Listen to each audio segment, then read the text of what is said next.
De la higuera aprendan la parábola. Cuando ya su rama está tierna y brotan las hojas, saben que el verano está cerca. Así también ustedes, cuando vean todas estas cosas, conozcan que está cerca, a las puertas. De cierto os digo que no pasará esta generación hasta que todo esto acontezca. Cristo anteriormente, en el capítulo 24, había enfrentado a los discípulos que estaban inquietos por saber, como nosotros también, como la curiosidad nata del ser humano, cuándo iban a cumplirse las profecías de los últimos tiempos. Le hicieron 3 preguntas en Mateo 24:3. Dinos cuándo serán estas cosas. La primera pregunta. La segunda, ¿qué señal? Danos una señal. Jesús, bueno, que no quieras darnos el día ni la hora, danos una señal. Una señal es algo que apunta hacia algo. Danos una señal, algo que nos pueda decir, pues nos encontramos ya, ¿verdad?, verdaderamente en los últimos tiempos. Y en tercer lugar, danos una señal del fin del mundo. Entonces Jesús comienza a describirles en el capítulo 24 algunos eventos que iban a preceder su segunda venida, muchos de los cuales se han cumplido y se están cumpliendo delante de nuestros ojos. Por ejemplo, el versículo 5 dice: vendrán muchos en mi nombre diciendo, yo soy el Cristo, y a muchos se engañarán. O sea, una de las señales de Jesús es que comenzarían a levantarse falsos mesías. Los más notables han sido Sun Myung Moon, líder de la iglesia, fundador de la iglesia unificada, un coreano que dice que es Cristo; David Koresh, muerto en Waco, Texas; Arifin Mohammed, de Malasia; y últimamente Sergei Torop, de Rusia, que dice que es Cristo, y la gente está en una colina yendo con él y está fundando él el milenio. Aunque nos riamos y parezca una cosa de, bueno, ¿quién puede creer esto? Acordémonos que 85 millones de alemanes le creyeron a Hitler que él era el Mesías y que iba a establecer el tercer Reich de 1000 años. Así que hay seguidores en la vida para todo. Después Cristo continúa diciendo en el versículo 6 que iban a haber guerras y rumores de guerras. No fue hasta el siglo XX, siempre ha habido guerras, pero no fue hasta el siglo XX que tuvimos las primeras 2 guerras mundiales. Y solamente en la Segunda Guerra Mundial, del 39 al 45, hubo más de 50 millones de personas muertas. El siglo XX puede ser clasificado como el siglo de las guerras, de las pestes, de las hambres, de los terremotos jamás antes vistos. Existen muchas señales de la venida de Cristo, así como las hubo de su primera venida. Pero solamente aquí en el siglo XXI, vean ustedes el terremoto de Chile, 9.2 grados, movió 5 centímetros el eje de la Tierra. El terremoto reciente de Japón, que provoca un tsunami que arrasa con 3 o 4 ciudades de Japón, 5 ciudades de Japón, que produce después fuga de material radiactivo, donde posiblemente se movió 3 centímetros más el eje de la Tierra. Al moverse el eje de la Tierra, ¿qué es lo que pasa? Los huracanes comienzan a tener más fuerza, se sube el nivel del mar, por lo que consecuentemente el huracán jala más agua y es más fuerte el huracán y las fuerzas de los vientos. Estamos viendo ataques terroristas por todos lados, terremotos, estamos viendo pestes, tembló en Washington, tembló en el Capitolio, jamás había temblado ahí. Y todas estas cosas, ¿qué cosas son? Son señales que nos están diciendo el mundo está a punto de extinguirse. Vivimos en un planeta con una enfermedad terminal. Los millones de litros de petróleo en el mar han contaminado la fauna marina. Los millones de incendios que ha habido en el mundo y que siguen actualmente propagándose por todos lados, devastando grandes forestaciones de bosque, están acabando con toda la ecología del mundo. Nuestro aire está contaminado, nuestra comida ya tiene que ser comida fabricada o inyectada con hormonas o comida orgánica, porque la comida también está contaminada. Estamos en un mundo que hemos destruido y que está a punto de tratar de abortarnos. El mundo está enfermo, como dice Mateo, como dice Isaías, perdón, capítulo 24. Muy bien. Entonces, así como hubo señales de que Cristo iba a venir en la primera venida, Cristo cuando vino reprendió a los líderes religiosos, porque aunque no se sabía el día ni la hora, ni nadie lo sabrá tampoco el día y la hora, sí es necesario e importante que nos comencemos a alistar cuando veamos las cosas. Por ejemplo, en Lucas, capítulo 12, versículo 54, Cristo enojado con los fariseos y los líderes y con la gente, les dijo lo siguiente, Lucas 12, 54, decía también a la multitud, cuando veis la nube que sale del poniente, luego decís, agua viene y así sucede, es lógico, ¿verdad? Salimos ahorita a la calle y está todo nublado y aborrascado el cielo. ¿Qué cosa nos muestra? Va a llover. ¿A qué horas? A las 3, no sé. A las 2, a lo mejor en 5 minutos, a lo mejor en 2 horas. Pero el acumulamiento de nubes nos habla de que ya no tarda en caer la lluvia. Cuando sopla el viento del sur, decís, hará calor, y lo hace. Es en lo que se basan los pronósticos del tiempo y de los climas.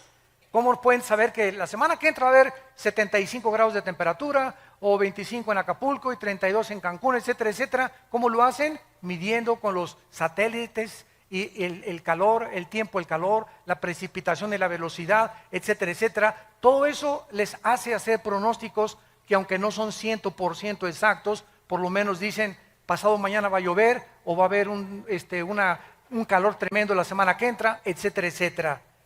Hipócritas, versículos 56, que saben distinguir el aspecto del cielo y de la tierra, y cómo no distinguen este tiempo.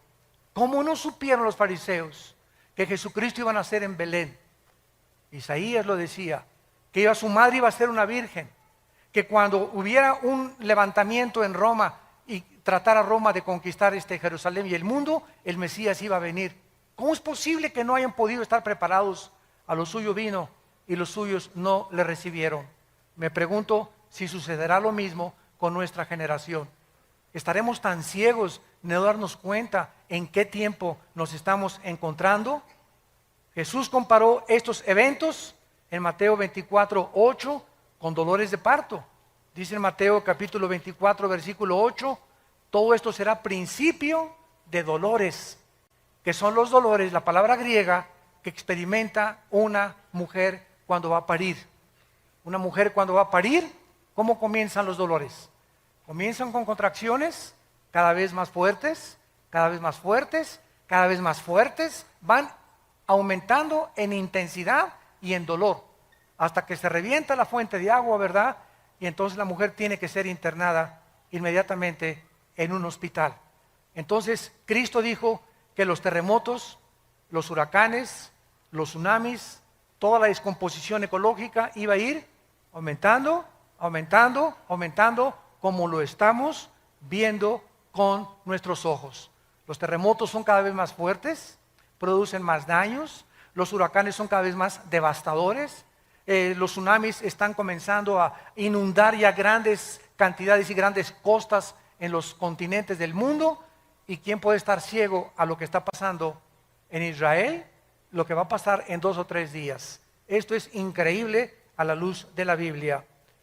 Muy bien, vamos a ver ahora que la Biblia nos revela que los cristianos sí podemos conocer los tiempos acerca de la segunda venida de Cristo. Veamos esto en Primera de Tesalonicenses, capítulo 5, versículos del 1 al 5. Primera de Tesalonicenses capítulo 5, los primeros 5 versículos. Y dice el apóstol Pablo, acerca de los cronos, se tradujo tiempos, o sea, el tiempo cronológico. Y acerca de las ocasiones, ponlo en tu Biblia ahí, kairos, o sea, tiempos específicos. Una cosa es cronológicos, otra cosa es específicos. o sea, acerca de la cronología de los tiempos y el tiempo específico de algún evento, no tiene necesidad, hermanos, de que yo les escriba. Porque vosotros sabéis perfectamente. Debemos los cristianos tener este conocimiento. Que el día del Señor vendrá como ladrón.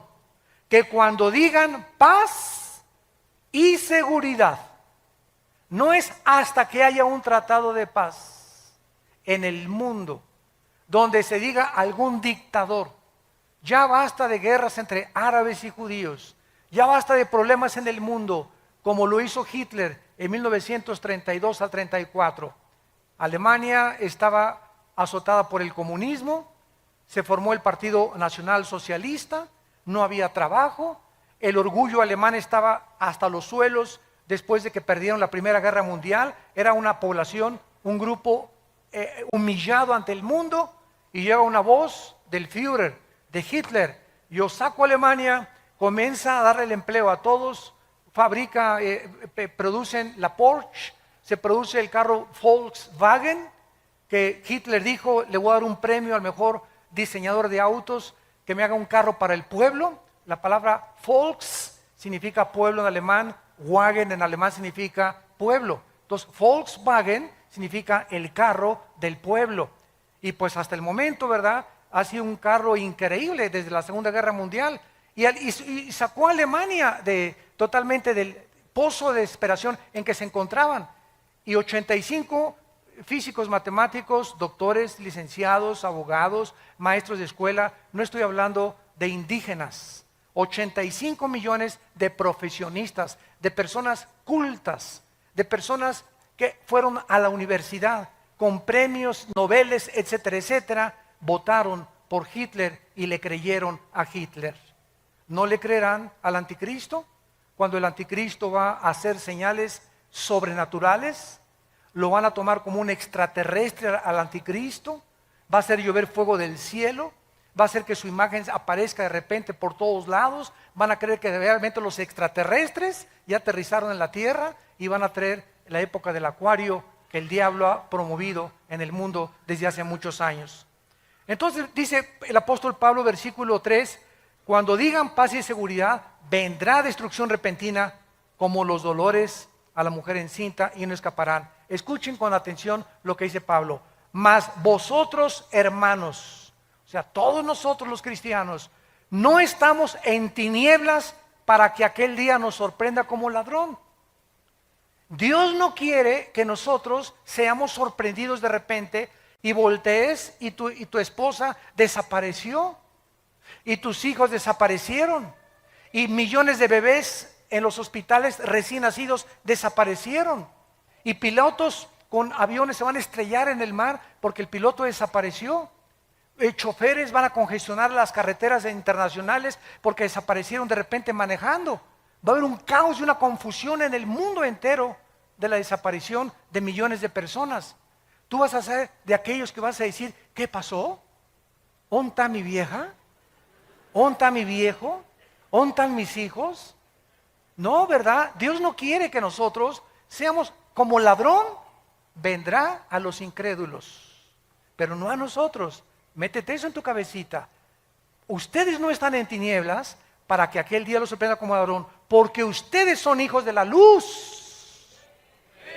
Somos hijos del día. Dios quiere que tengamos luz, que sepamos en qué tiempo nos encontramos. No somos de la noche ni las tinieblas, por tanto no durmamos como los demás, sino velemos y seamos sobrios. Es tiempo de que sepas que para esta hora has nacido. Es tiempo de los guerreros de Dios. Es tiempo de tomar la bandera de la verdad y decir: ¿de qué camiseta te pones? ¿De Chivas o América? Imagínate una persona que llega al estadio con la camiseta Chivas aquí y América abajo. Oye, por favor, no, yo soy de los dos. Nadie puede ser así. ¿Eres o no eres de uno o del otro? Báñate. O imagínese Barcelona y Real Madrid, ¿no? O, por favor. Cristiano y mundial. No puedes. Es tiempo que nosotros decidamos verdaderamente que para esta hora hemos nacido, para levantar la bandera de la verdad, para predicar a Cristo, para seguirlo, para velar, para guardar nuestros corazones, a nuestros amigos, ganarlos para Cristo, hablarles de Cristo. ¿Por qué? Porque en cualquier momento podemos desaparecer, en cualquier momento puede venir Cristo por nosotros. Muy bien, todo lo dicho anteriormente fue en respuesta a la pregunta, ¿qué señal habrá de tu venida y del fin del siglo? Sin embargo, vamos otra vez a Mateo 24, a nuestro pasaje, versículo 32 y 34, que vamos a examinar con lupa. Sin embargo, la señal más importante, síganme con mucho cuidado, más que los terremotos, más que las pestes, más que las hambres, más que cualquier otra cosa, la señal más importante, el termómetro de Dios se encuentra en la nación de Israel. Israel es el termómetro de Dios. Dios escogió un puntito insignificante en el Medio Oriente, comparado con las 22 multimillonarias naciones árabes que rodean a Israel. Un puntito insignificante. Los judíos no son mejores que los mexicanos, ni que los árabes, ni que los palestinos, ni que los rusos. Dios en su soberanía escogió solamente un punto geográfico para que ahí se centraran las principales profecías de la historia. Para que de ese punto geográfico saliera la Biblia. Para que de ese puntito geográfico naciera el Mesías, el Hijo de Dios. Y si hubiera escogido México, los ingleses hubieran dicho, ¿y por qué no nosotros? Y si hubieran escogido a Francia, ¿y por qué no los alemanes? La cuestión es que a Dios le dio la gana, no te iba a preguntar a ti ni a mí, a escoger un punto geográfico y una nación, y Él escogió Israel. ¿Y quién va a contradecir a Dios? ¿Por qué escogiste Israel? Vuelvo a repetir, no fue porque fueran mejores porque se los dijo en Deuteronomio 7, sino porque los amé y porque quiero que mis profecías se cumplan a través de ustedes. Entonces Dios escoge Israel y desde 1948, 14 de mayo de 1948, el Estado libre, independiente y soberano de Israel, ante los ojos estupefactos del mundo entero, se constituye como una nación en un día. Cumpliendo la profecía de Isaías 66, ¿podrá nacer una nación en un día? Pues ha sido Israel la única de la historia. Este es importante porque tenemos que preguntar dos preguntas para contestar nuestro pasaje. Número uno, ¿quién representa la higuera? Porque dice el pasaje, Mateo 24:32, de la higuera aprendan la parábola. Cuando su rama está tierna y brotan las hojas, sepan que el verano está cerca. Y la segunda pregunta que tenemos que contestar es, ¿cuánto tiempo involucra una generación? Si podemos descifrar estas dos claves, ¿quién es la higuera y cuántos años constituyen una generación a los ojos de Dios en la Biblia? Tenemos bastante información para darnos cuenta que nos encontramos en esa generación, que no pasará hasta que todo acontezca. Sigamos leyendo y sigamos estudiando. Vamos a ver en primer lugar en Oseas, en el Antiguo Testamento, que en el Antiguo Testamento la nación de Israel representa o está representada por dos árboles. Uno es la vid, que produce uvas, o la viña, y otro la higuera, que produce higos. Dice en Oseas 9, versículo 10, ¿ya lo tienen? Como uvas en el desierto, hallé a Israel. Como la fruta temprana de la higuera, en su principio vi a vuestros padres. Aquí Cristo compara con dos árboles a Israel, con la vid y con la higuera. Pero es interesante, ¿verdad?, que la higuera es la última planta del año en florecer. Hay tres árboles en la Biblia. El olivo, que representa las bendiciones. Dice en Romanos 11 que fuimos injertados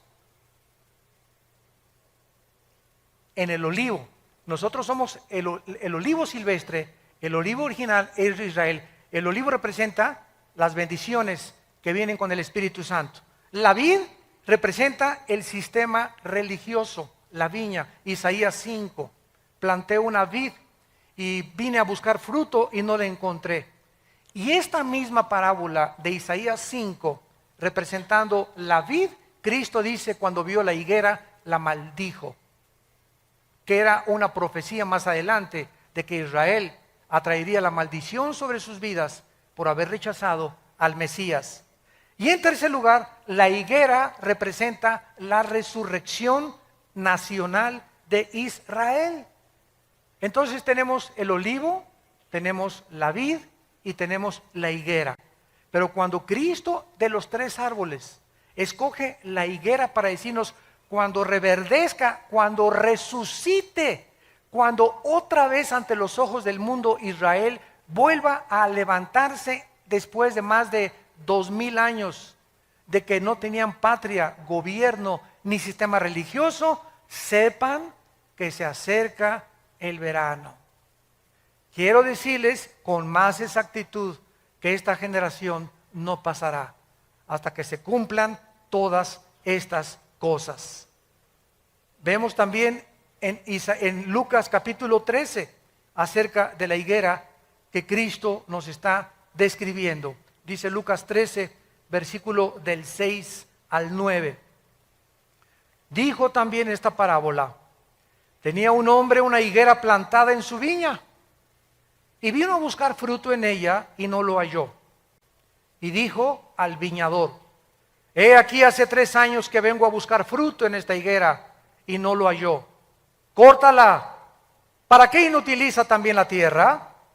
Él entonces respondiendo les dijo: Señor, déjala todavía este año hasta que yo cabe alrededor de ella y la abone, y si diere fruto bien, y si no la cortarás después. ¿A quién se refería? A Israel. Vino Cristo al mundo y no a los suyos vino. ¿Quiénes eran los suyos? Los judíos. Cristo vino a los judíos y después pasó a los gentiles el evangelio, pero el evangelio vino a predicarse primero a los de su pueblo, a los judíos, porque de ahí iban a ser el Mesías, de ahí nació. Entonces Cristo no encontró fruto y lo compara con un árbol, por eso se llama parábola, porque es una verdad espiritual ilustrada con una verdad o con la ecología o con los árboles, los pájaros, las plantas. Cristo ilustra todo lo que está aquí terrenalmente con las cosas del cielo para que las entendamos. Vemos pues aquí otra vez que la higuera representa a la nación de Israel. Ahora, el hecho de que Cristo tenía en su mente a Israel se confirma aquí mismo en este capítulo, versículo 34 y 35. Y Cristo grita: Jerusalén, Jerusalén, versículo 34, que matas a los profetas, apedreas a los que te son enviados. ¿Cuántas veces quise juntar a tus hijos como la gallina a sus polluelos debajo de sus alas y no quisiste? Vean ustedes la maldición. He aquí vuestra casa os queda desierta, y os digo que no me verán hasta que llegue el tiempo en que digan: Baruch Hashem Adonai Eloheinu, bendito sea el que viene en el nombre del Señor. ¿Va a decir lo mismo? Esto lo dijo como una nación, Dios lo va a decir como contigo. Voy a ver ahorita, Pancho tiene ya 5 años de cristiano, me voy a ir a asomar a su casa, a ver si lee la Biblia, a ver si ora, a ver si en su escuela está hablando de Cristo, a ver qué películas ve. Voy a buscar fruto en la vida de Pancho. Voy a buscar fruto en la familia Díaz, a ver cómo está esa familia. Dios nos examina y Dios busca fruto en nuestras vidas. No nos engañemos de que seamos cristianos si no estamos produciendo fruto. Aunque seas hijo de pastor, aunque tu mamá sea la monja de Zacanicapatlán, aunque tu tía sea obispo, aunque hayas nacido en un hogar cristiano, eso no garantiza que seas cristiano. A lo mejor eres religioso, pero tú no tienes una relación con Cristo personal. Entonces Cristo viene a buscar fruto en nuestras vidas. Cuando Él venga, los cristianos que estén con fruto serán cortados y llevados con Él. Pero los que no produjeron fruto, Él lo está profetizando. Vine a buscar fruto y no lo encontré. Este es un mensaje de Israel que hizo Cristo. ¿Terminó con Israel hace 2000 años? No, dijo, me voy a esperar a ver si da fruto. Entonces la iglesia vino a tomar todo el lugar en estos 2000 años y ahorita no hay judío, ni gentil, ni griego, ni italiano, ni inglés. Sin embargo, la Biblia nos dice que Dios no ha terminado con Israel. Romanos 9, 10 y 11. No ha terminado con Israel. Una cosa es la salvación individual, otra cosa son las profecías nacionales. Israel se va a convertir en el trono de Dios. La nueva Jerusalén va a descender sobre la tierra de Israel. Ahí va a estar los cuarteles generales del universo. Dios habita ahorita en el tercer cielo. La Biblia dice que Dios va a dejar el tercer cielo. El Padre, estoy hablando, no el Hijo. El Padre va a dejar el tercer cielo y va a bajar a la tierra, en Israel, en Jerusalén, a poner su trono. ¡Qué maravilloso! Va a cambiar su trono de arriba a estar aquí con nosotros. El Dios y Padre del universo. Y nosotros a su alrededor reinando con los siglos por Él. Vemos pues entonces claramente, ¿verdad?, acerca de esto. Ahora dice el capítulo 21 de Mateo, versículos 18 y 19, Mateo 21, 18 y 19, la maldición de la higuera. Por la mañana, volviendo a la ciudad, tuvo hambre y viendo una higuera, está hablando de Jesús, cerca del camino vino a ella. Y no halló nada, sino hojas solamente. Y le dijo, nunca jamás nazca de ti fruto. Y luego se secó la higuera. Viendo los discípulos que se han maravillado, ¿cómo es que se secó enseguida la higuera? Bajo el Nuevo Testamento, para que entendamos este pasaje, los judíos tenían que presentarse 3 veces al año delante del Señor en la ciudad de Jerusalén. Jesús mismo vino a la ciudad de Jerusalén, vía Jericó, porque era el camino que siempre tomaba Cristo para llegar a Jericó, y en varias ocasiones fue a Jerusalén Cristo para celebrar, ¿se acuerdan las bodas de Caná, los tabernáculos, el Yom Kippur? Lo vino a celebrar Cristo en Jerusalén. Uno de esos días en que Cristo iba a Jerusalén, se encontró con la higuera, que sin duda en los viajes anteriores la había visto. Pregunta, ¿por qué no la maldijo antes, verdad? Lo vamos a ver. Pero el día precisamente en que él maldijo la higuera fue el día de su entrada triunfal a Jerusalén, cuando observó que no tenía fruto. Al llegar a Jerusalén fue recibido como el Mesías, Hosana, el que viene en el nombre de Jesús, por la mayor parte de la gente. En la tarde se dirige a Betania, a la casa de Marta, de María y de Lázaro, a pasar la noche, porque venía camino a Jericó, y al regresar al día siguiente a Jerusalén, fue cuando él se detiene y maldice la higuera. Ya vimos que la higuera representa, sin ningún lugar a dudas, a Israel. Y esta acción de maldecir la higuera, porque no tenía fruto, vemos realmente que es una señal profética de que tampoco había encontrado fruto en la nación de Israel. Y cuando a Cristo lo crucifican, y cuando Pilato le dice a la gente, ¿a quién quieren escoger? Suelta a Barrabás, crucifícale. Pilato les dijo, la sangre sea sobre sus cabezas. Y el pueblo de Israel dijo estas palabras, que la sangre del Mesías sea sobre nosotros. Y en 2000 años no ha habido un grupo étnico como Israel expulsado de la mayor parte de las naciones. Simplemente el holocausto en 1943, 44, 45 de Hitler, donde más de 6 millones de judíos fueron matados de hambre y en las cámaras de los gases, cómo los han odiado, cómo ahorita estamos en el siglo XXI y el mundo los odia, los árabes no los quieren aceptar. ahorita hay 120 naciones. De las 200 naciones que tenemos en el globo terráqueo, 120 están votando contra el Estado de Israel. La única nación que lo ha defendido ha sido Estados Unidos. ¿Por qué Estados Unidos desde la Segunda Guerra Mundial, señores sociólogos, historiadores, comunistas y ateos que nos visitan y que nos ven por la televisión? Pregúntate por qué Estados Unidos ha sido bendecido. ¿Por qué le tienes tanta envidia a Estados Unidos?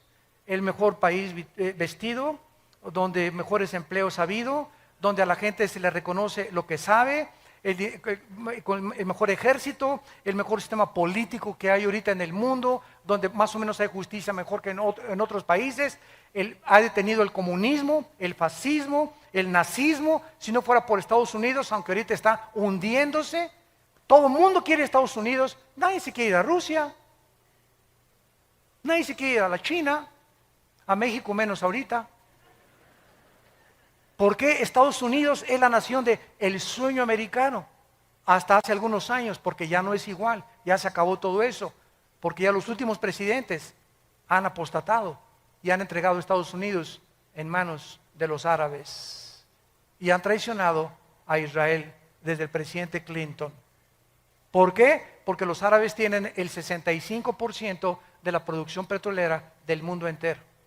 Y ahorita el presidente Obama, si no se alinea con las naciones árabes, le cortan el petróleo a Estados Unidos, y Estados Unidos consume el 50% del petróleo de toda la producción del mundo entero. Después de Estados Unidos sigue China, Japón y Alemania. Pero Estados Unidos consume la mitad del petróleo que se produce en el mundo. Así que por eso hundirían totalmente sin petróleo igual a Europa si los árabes no acceden Occidente a que el Estado palestino sea reconocido, quitarles Jerusalén y que puedan los judíos devolver los territorios que ganaron en la guerra. Todo está exactamente como la Biblia lo dice. Zacarías 12, 2 y 3, Zacarías 14, del 3 al 4, Mateo 24, Mateo 25, Apocalipsis, Daniel, todo dice que cuando Jerusalén la rodearan los ejércitos, ante nuestros ojos está sucediendo pasado mañana. Ya se queda sola Jerusalén. ¿Qué va a pasar?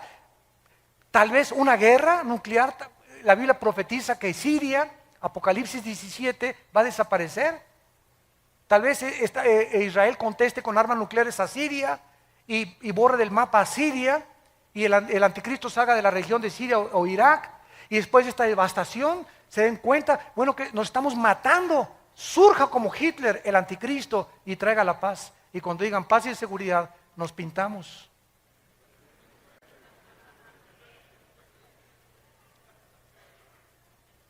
Todo está sucediendo exactamente como la Biblia lo determinó. Dios, yo soy Dios, Isaías 44, que pongo en orden desde el principio lo que ha de acontecer. Nadie más que Dios podía habernos puesto cronológicamente la caída de los imperios, el transcurrir de la historia, cómo iban a acontecer, cómo sería la última generación, lo que iba a pasar. Todo lo que dice Apocalipsis está sucediendo. En el 2012, el año que entra, ¿qué están esperando? Que se alineen los planetas. Que el satélite Alien, ahorita que dicen que es un planeta, cuando se alineó con el Sol, tembló en Chile. Cuando se alineó con el Sol, este planeta, tembló en Japón. Ahora esperan que en el 2012 se alinee otra vez con el Sol y tal vez vengan ahora sí radiaciones solares, ya no hay ozono que nos proteja y comienza el mundo a ser convulsionado, comienzan los tsunamis a inundar Hawái, Acapulco, Cancún, las costas, la costa mediterránea, Francia, etcétera, etcétera, desfalleciendo los hombres por las cosas que sucederán, confundida la gente por el bramido de las olas y del mar, por los terremotos, y toda la gente buscando una luz, y nosotros somos en esta generación la luz. ¿Estás tú brillando en tu casa, en tu familia? ¿Estás tú brillando en tu trabajo con tus amigos? ¿O sigues con el triunfo del amor? ¿Sigues viendo a Lady Gaga? ¿Por eso estás tan enchamucado como estás? ¿En qué mundo? Es que es el tiempo de nosotros. Hay un solo versículo en el Nuevo Testamento de David. Un solo versículo de David en Hechos. ¿Saben lo que dice la Biblia de David? El Espíritu Santo, ¿cómo resumió la vida de David? Dicen Hechos, y David sirvió a su generación. Es todo lo que se dice de David. ¿Cuál es ahorita es la generación de nosotros? Desde que tú naciste es tu generación. ¿Qué estás haciendo por tu generación? Los años así pasan. Y no te has decidido todavía a hablar de Jesús, a entregar tus bienes a Jesús, a seguir a Jesucristo, a hablar de Cristo, a santificar tu vida, a limpiar tu vida sexualmente. Esta maldición la hizo Cristo saliendo de la casa de Marta y de Lázaro y yendo más adelante. Con todos los antecedentes podemos ver claramente, ¿verdad?, que las señales que Jesús dio durante todo su sermón, el Monte de los Olivos, era para que aprendieran claramente que Israel estaba a punto de ser destruida. En el año 70 los romanos llegaron con el general Tito y no dejaron piedra sobre piedra. Cuando Cristo vivió, ¿saben cuál era el objeto de los fariseos? Construir edificios y templos. Y cuando le preguntaron a Cristo en Mateo 24 las señales, los judíos estaban, mira nomás qué iglesia totota, mega iglesia preciosa, cortinas persas, lámparas hawaianas, luces de Francia, tapetes persas, etcétera, etcétera. Y Cristo dijo, ustedes ahorita se gozan en edificios. Yo les diré que no quedará piedra sobre piedra. Y cuando vino Roma y arrasó con Jerusalén, ¿dónde quedaron sus supuestos templos e iglesias hechos pedazos? ¿Quiénes sobrevivieron? Las almas de los hombres. ¿Y nuestra generación es diferente? No, nuestra generación es exactamente igual. Ahora estamos tratando de hacer megas construcciones de 20, 30 millones de dólares. Cuando Dios no nos mandó a construir edificios, nos mandó a predicar el Evangelio de Jesucristo. Ya si Dios nos quiere regalar, y si alguien me dice, te regalo 15 millones de dólares para que hagas un edificio, una iglesia, gloria a Dios. Pero la iglesia no la vamos a meter en drogas, ni a obligar, ni a presionar. Den y den y den y den. Les decimos, den para las misiones, para mandar misioneros, para sostener más pastores. Nunca hemos pedido para la construcción. Y hasta ahorita Vida Nueva para el Mundo no tiene, ni es dueña de ningún edificio en el mundo entero. No somos dueños de nada. Y así hemos sobrevivido y estamos en más de 70 naciones, sosteniendo a más de 15 misioneros y pastores en el mundo.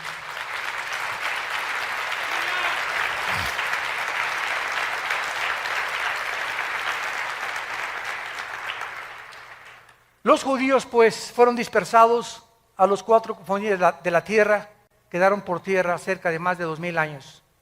Además la maldición se aplicó a la tierra, porque cuando regresaron en el 48 los judíos, era un desierto Israel, era un desierto. Los palestinos dicen que era tierra de ellos. Esto es la mentira más grande del mundo. Durante 3000 años Israel estuvo en Israel. Claro que había árabes cuando regresaron ellos, pero era un desierto Israel. No había un solo árbol, porque la maldición cayó sobre la nación y sobre la tierra. ¿Se acuerdan del Antiguo Testamento? El pecado hacía que Dios detuviera las lluvias y maldijera la tierra. Isaías 24, del 3 al 4, porque faltaste a mis mandamientos, la maldición te alcanzó. Entonces Israel, en 4 años, del 48 al 52, planta 6 millones de árboles, para que se cumpla Amós 9, del 12 al 3. Los plantaré sobre su tierra, plantarán viñas y verán el fruto de ellas. Esto es además no solamente contra la tierra, porque hasta el siglo XX los judíos regresan a su tierra en 1948, y del 48 a nuestros días comienza a llover en Israel. Comenzaron las lluvias de 1948 a nuestros días. De esta manera, después de tantos siglos, tanto como se profetizó, Israel se convierte en el 48. Entonces ahora podemos saber que el año 48 es el patrón con el cual podemos medir una generación. Ahora, ¿cuánto es una generación? ¿50 años? ¿60? ¿70? ¿U 80 años? Vamos a meternos a ver ahora algo más acerca del florecimiento de Israel. Muy bien. Esta profecía que acabamos de leer, cuando la higuera reverdezca, no pasará una generación, nos vuelve a decir que cuando Israel floreciera, cuando resucitara Israel, comenzáramos a contar los últimos días, desde 1948, y saber que la segunda venida del Señor está cerca. En 1948, el reloj profético de Dios comenzó, tic, tic, tic, tic, tic, tic, la cuenta regresiva. Ahorita me llegan correos donde me dicen, faltan 6 horas para el 20 de septiembre para que se determine el Estado palestino. Faltan 5 horas con 40 minutos desde que se dictaminó que pasado mañana las Naciones Unidas van a tratar de sacar a los judíos de los territorios ocupados. Comenzó el reloj profético de los judíos acerca de lo que va a suceder. Pero el reloj profético de nosotros comenzó en 1948, el 14 de mayo. Tic, tic, tic, tic. Se había apagado durante 2000 años el reloj de Dios. En cuanto Israel regresa, no podía nadie profetizar que nos encontrábamos en los últimos tiempos. No es hasta que la nación nace y reverdece y resucita nacionalmente, no espiritualmente, porque espiritualmente será hasta la segunda venida de Cristo. Romanos 11, 25 y 26. Todo Israel será salvo cuando Él regrese físicamente, pero nacionalmente resucita en el 48. Ahora es interesante, Lucas 21, qué linda es la Biblia. Lucas 21, esto es increíble. Lucas 21, vean qué cosa más maravillosa. ¿A quién le gusta estudiar la Biblia? Más les vale.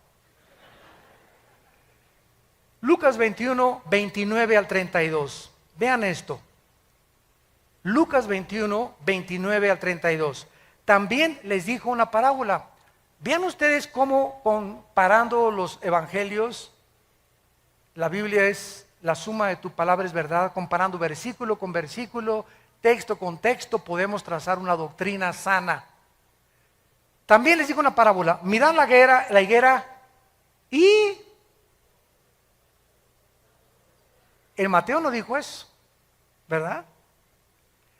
Mateo dijo, cuando veáis la higuera que reverdezca, ¿se acuerdan? Pero no agregó, y todos los árboles. Pero Lucas escribe que dijo Cristo además, cuando vean la higuera y todos los árboles, cuando ya brotan, viéndolo saben por ustedes mismos que el verano está cerca. Así también ustedes cuando sucedan estas cosas, saber que el reino está cerca. De cierto les digo, no pasará esta generación hasta que todo esto acontezca. No podemos dejar de notar, ni de estudiar en la declaración de estas profecías que Jesús menciona también, juntamente con el renacimiento de Israel, que los árboles. Tenemos ya otra pieza del rompecabezas. Los árboles, tenemos que saber qué significan o representan los árboles, porque lo que no dice Mateo, lo dice Lucas. En la misma Biblia vamos a encontrar esta interpretación. Si Israel representa la higuera, entonces debemos esperar que los árboles representen naciones. ¿No es verdad? Veamos esta verdad. Jueces, capítulo 9 en el Antiguo Testamento. Libro de Jueces. Está después de Josué para que no andes por Apocalipsis. Dice en Jueces 9, versículo 7 en adelante, aquí encontramos a Jotam, un hijo de Gedeón. Y este muchacho habían matado a todos sus hermanos, y entonces se dirige a una banda de terroristas que se llamaban los de Siquem. 70 hermanos o hijos de Gedeón habían asesinado, porque todos querían ocupar el trono, era la lucha por el poder, y Abimelech quería sentarse en el trono. Entonces, este muchacho les cuenta una historia, una parábola, y vean ustedes qué usa para representar los gobiernos o las naciones. Dice el versículo 7, cuando le dijeron a Jotam, se puso en el monte de Gerizim, alzando su voz, clamó y les dijo: óigame, varones, y así fue oída, así os oiga Dios. Fueron una vez los árboles a elegir rey, y dijeron al olivo: reina sobre nosotros. Aquí se usa a los árboles como personas para nombrar a un rey, y el olivo representa un árbol que querían poner como un gobernante. El olivo dijo: no puedo dejarme aceite. Versículo 10, le dijeron a la higuera: anda, tú reina sobre nosotros. La higuera respondió: he de dejar mi dulzura y mi buen fruto para ir a ser grande sobre los árboles. Versículo 12, y los fueron con la vid: reina con nosotros. Total que fueron con 3 árboles: la higuera, la vid y el olivo. Los 3 árboles que representan a la nación de Israel. Vemos pues que los árboles representan en Daniel 4 también. Nabucodonosor se le compara con un árbol que va a crecer y que es cortado y que no va a dejar de dar fruto. Con estos ejemplos podemos ver algo extraordinario a la luz de la historia que nos puede ya comprobar realmente qué significan los árboles. Una vez que vemos que los árboles representan personas, gobernantes o naciones, ¿a qué naciones? Si los árboles se representan naciones, ¿a qué naciones se refería Jesús que iban a reverdecer juntamente con Israel? Qué asombroso es esto. Las naciones cercanas a Israel iban a florecer cuando Israel floreciera. De manera asombrosa descubrimos que las naciones que tienen su frontera con Israel se independizaron exactamente dentro de los 5 años del renacimiento de Israel. El Líbano, Jordania, Siria y Egipto obtuvieron su independencia entre 1943 y el 52.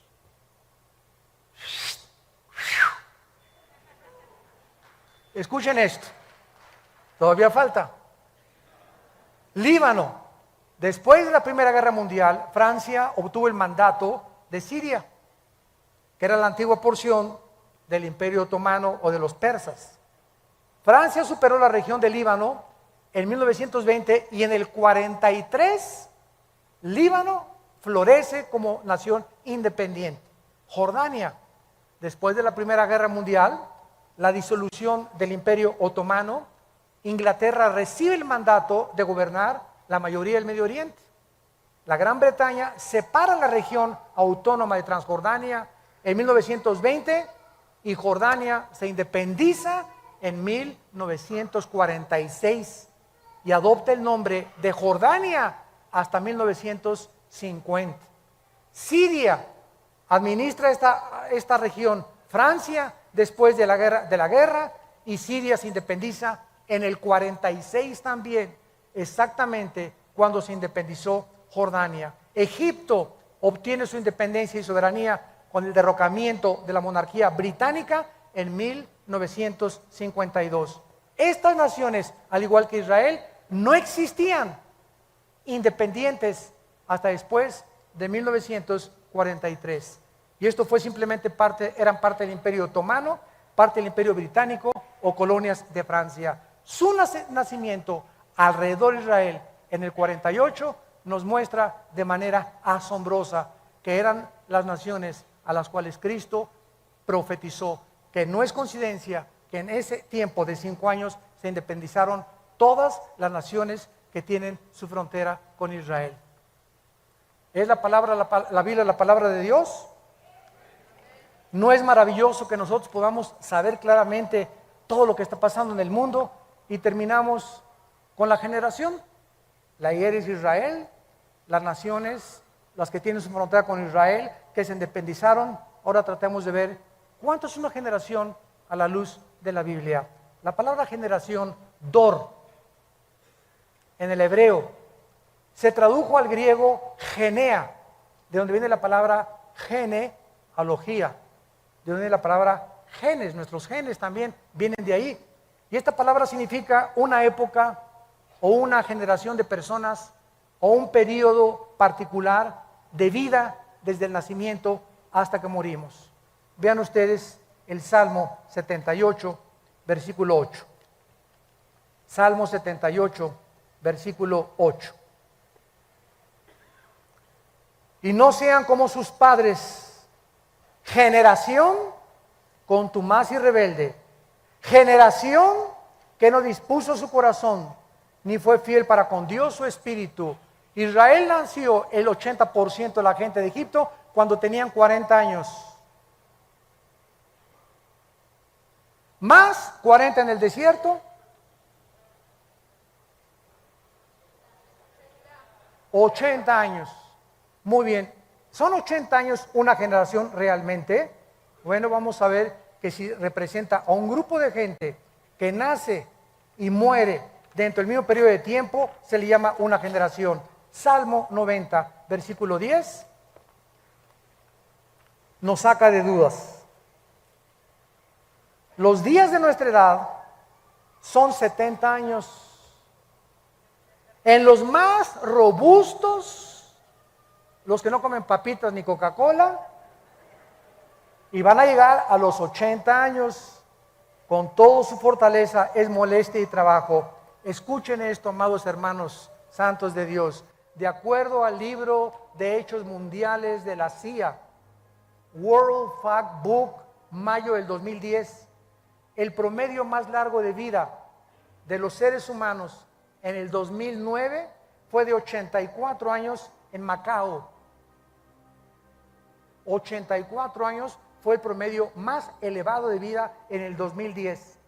Suiza ocupó el 10º lugar con 80 años de edad. Israel el 12º lugar con 80 años, punto 73. Estados Unidos el 49º lugar con 78 años de edad. Guatemala el 143º con 70 años de edad. La mayor parte de los seres humanos, o sea, de acuerdo a estas estadísticas, el 82.5% vive en un promedio de 60 años. ¿No pasas del sesentón?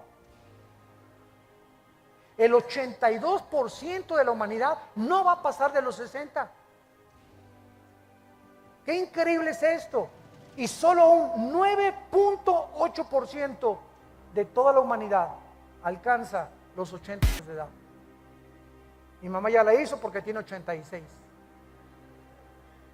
Billy Graham tiene casi 96 años ya de edad. Mateo nos provee la clave claramente, ¿verdad? De lo que vive una persona exactamente, son 80 años de acuerdo a la Biblia, en los más robustos. Ahora, 1948 más 80, 2028. ¿Ok? Si es que sé algo de sumar. Si el 2028 más o menos, sin que sepamos el día y la hora, fuera la segunda venida de Cristo, tendríamos que restarle 7 años de la tribulación, ¿no? ¿Cuánto nos da?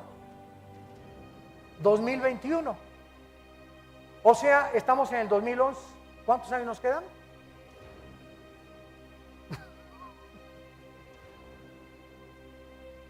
Aquí no podemos de ninguna manera ser dogmáticos. Y eso no contradice lo que Jesús dijo: el día y la hora nadie la sabrá, pero sí los tiempos. Yo no sé si será el rapto en el 2002 o en el 15. Yo siempre he dicho que no pasábamos del 15, según cálculos, y que nos libre Dios de poner una fecha, porque seríamos falsos profetas. Pero los tiempos aproximados son posiblemente antes del 2028. Si la generación de los 80 años se cumple de acuerdo a la Biblia. Pues en el 20, en el 19, en el 16, en el 23, por favor no digan, el hermano al Disney dijo. Me meten en problemas. Que quede bien claro lo que estamos diciendo. Y sabe una cosa, que cuando yo leí esto, se me estremeció la piel. Le dije: Señor, ¿realmente nos estás diciendo que nos quedan 10 años, 12 años más de vida tal vez? ¿será posible esto? Y bueno, lo vamos a ir viendo con lo que siga pasando el año que entra, etcétera, etcétera. Lo único que sé yo es que llegó la hora para la cual nacimos. Y que si estas cosas han de suceder, ¿cómo no debemos de vivir una vida pía, santa y piadosa? Entregándonos cada vez más al Señor, buscando más su voluntad y dejándonos ya de vanidades ilusorias. Y entendamos para qué nacimos.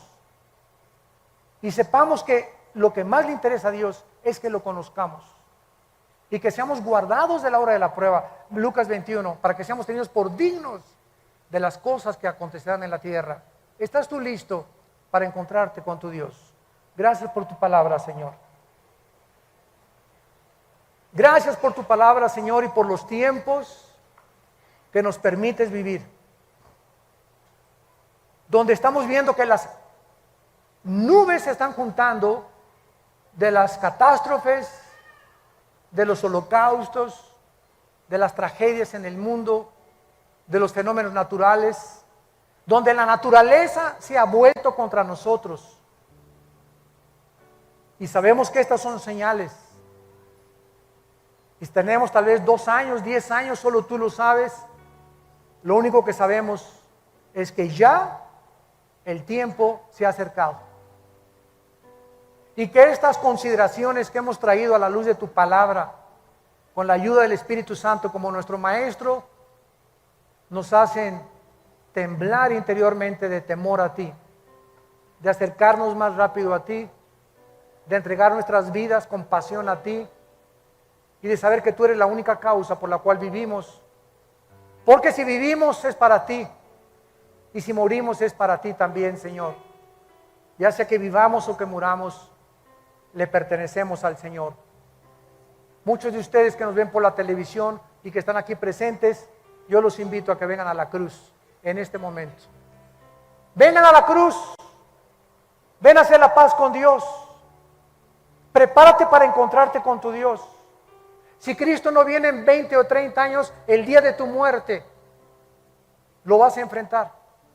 Y será el día de tu juicio, donde no tendrás otra oportunidad, como la tienes en esta tarde, de arrepentirte de tus pecados y de entender que no eres un animal.